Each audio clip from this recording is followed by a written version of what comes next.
हमारे देश में गाय एक राजनीतिक पशु बन गया है, जिसके जरिए तमाम राजनीतिक दल वोटों का दोहन करने का अथक प्रयास कर रहे हैं। कुल मिलाकर गाय इन दिनों राजनीति की शतरंज का मोहरा बन गई है।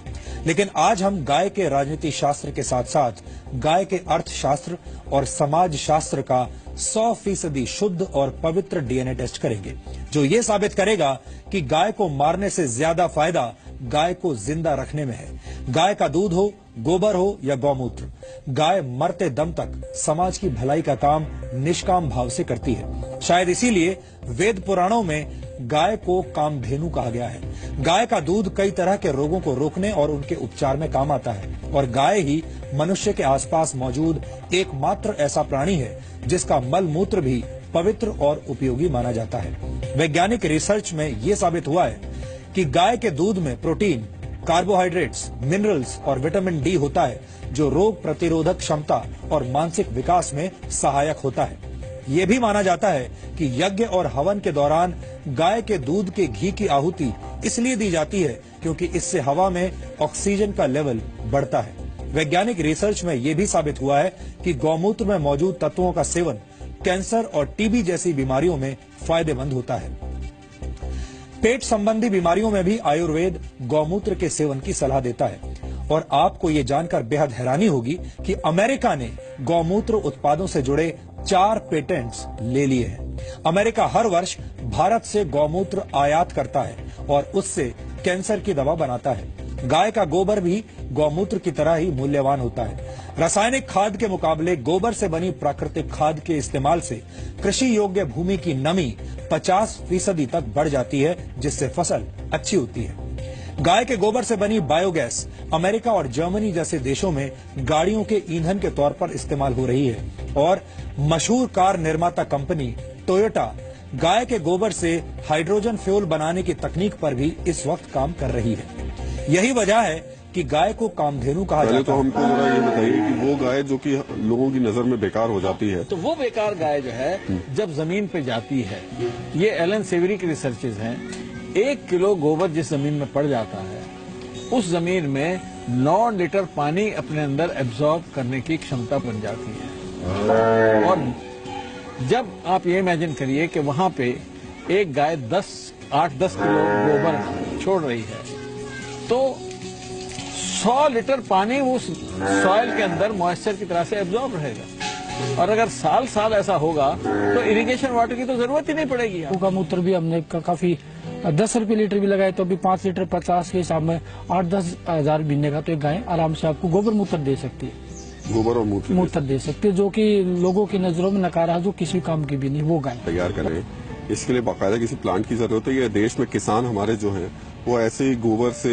और गौमूत्र को मिलाकर के ये बायो वाटर तैयार कर सकते हैं। हाँ, इसके लिए ऐसा कोई जरूरी नहीं है कि आप किसी प्लांट से ही बायो वाटर लें। आप अपना गोबर और गौमूत्र गाय का ले सकते हैं और उसमें आप बैक्टीरिया कल्चर करके और अपनी खेती कर सकते हैं। फायदा कितना मिल जाएगा इससे? खेती पर असर कितना पड़ जाएगा? खेती में प्रोडक्शन अच्छी हो रही है, डाउन नहीं आ रही है। क्वालिटी केमिकल से जायज सी बात है बहुत अच्छी है, क्योंकि उसमें कोई केमिकल नहीं है। 180 मिलियन कैटल हेड्स हैं इंडिया में, और उनसे अगर हम बायोगैस के रूट के थ्रू जाएं तो उसमें कम से कम 85 million standard cubic metre per day gas निकलेगी।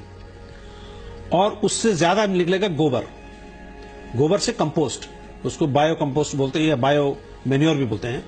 तो एक रूट है कि बायो मैन्योर मिली खेती के लिए, और बड़ी खुशहाली रहेगी। ये यूरिया से 10 टाइम बढ़िया खाद है।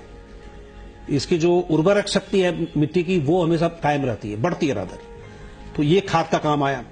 दूसरा गैस निकली, तो ये गैस जो आपको बता रहा था कि अगर गैस निकाला जाए तो ये पूरे भारतवर्ष की जितनी भी गाड़ियां हैं, चाहे वो ट्रक हों, बसेज हों और वो गाड़ियां हों, वो इस गैस पे चल सकती है। कैंसर और HIV, हेपेटाइटिस बी, आरपी अल्सर जैसे हमारे 99% रिजल्ट है। हमारे पास अगर कैंसर का पेशेंट का लीवर ठीक हो, खाना पीना खाता हो, हम एग्रीमेंट कर सकते हैं हम पेशेंट को ठीक करने का। आप साइन करके देते हैं? बिल्कुल साइन करके दे देंगे। हमारे पास यहाँ अगर छोड़ देंगे तो हम बिल्कुल 101% ठीक कर देंगे। कैसे ठीक करेंगे उसको? हम हमारी पद्धति से ठीक करेंगे, गोपैथी से, गौमूत्र से, और जो पंचगव्य से हम जो हमारी दवाई तैयार। आपने देखा कि एक गाय किस तरह से सामाजिक और आर्थिक नजरिए से बेहद उपयोगी है, यानी गाय मांस के मुकाबले मां की भूमिका में ज्यादा फिट बैठती है। वैज्ञानिक शोधों में यह बात साबित भी हो चुकी है कि गाय का मांस खाना पर्यावरण के लिए भी नुकसानदायक है। संयुक्त राष्ट्र के पर्यावरण कार्यक्रम ने गाय के मांस यानी बीफ को जलवायु के लिए नुकसानदायक गोश्त बताया है। अमेरिका की येल यूनिवर्सिटी की एक रिपोर्ट के मुताबिक बीफ के उत्पादन के लिए अन्य मवेशियों के मुकाबले 28 गुना ज्यादा जगह चाहिए होती है और ये ग्लोबल वार्मिंग में 11 गुना ज्यादा योगदान देता है। एक स्वीडिश स्टडी के मुताबिक 1 किलो बीफ पकाने में जितनी ग्रीन हाउस गैसेस का एमिशन होता है वो 160 किलोमीटर तक कार चलाने के बराबर होता है। इसका मतलब ये हुआ कि दिल्ली से आगरा तक कार से यात्रा करने से ग्लोबल वार्मिंग पर जो असर पड़ेगा वो 1 किलो बीफ खाने के बराबर होगा। बीफ उत्पादन जल संरक्षण के लिहाज से भी खराब है, क्योंकि गेहूं और चावल जैसी मुख्य फसलों के मुकाबले बीफ के लिए पशुपालन में करीब 10 गुना ज्यादा पानी लगता है। ये वो वैज्ञानिक तथ्य हैं जिनकी सत्यता पर उंगली उठाना मुश्किल है, यानी गाय को मारने से ज्यादा फायदा जिंदा रखने में है। इसलिए हमें लगता है कि गाय उस मुर्गी की तरह है जो सोने का अंडा देती है और सोने का अंडा देने वाली मुर्गी को मारना समझदारी नहीं है।